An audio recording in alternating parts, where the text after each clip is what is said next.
আসসালামু আলাইকুম গাইস। আমরা এখন মক্কা থেকে মদিনার উদ্দেশ্যে রওনা করছি। আমরা সর্বপ্রথম যাব উহুদ পাহাড়। এটা হচ্ছে উহুদ পাহাড়ের মসজিদ। উহুদ পাহাড় বিশেষভাবে ইসলামের সাথে জড়িত আছে।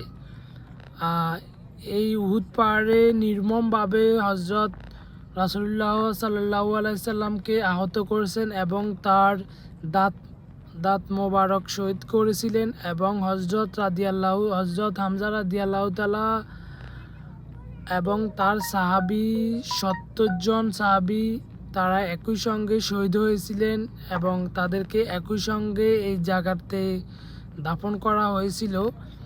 তো সবাই যারা মুসলিম, আশা করি মুসলিম যারা আছে সবাই এখানে আসি 2 রাকাত নামাজ পড়ে এবং তাদের জন্য দোয়া করে।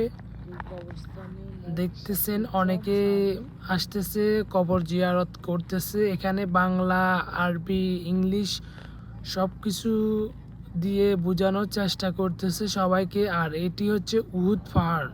তো আমরা এখন উহুদ পাহাড়ের উপরে দাঁড়িয়ে আছি। দেখতেছেন উহুদ পাহাড় চারপাশে মানুষ আর মানুষ, সবাই আসতেছে, কবর জিয়ারত করতেছে, যাইতেছে। এখন সময় হচ্ছে রাত প্রায় 3টা 3টা, 3:30। আমরা তখন উহুদ পাহাড়ের উপরে দাঁড়িয়ে আছি।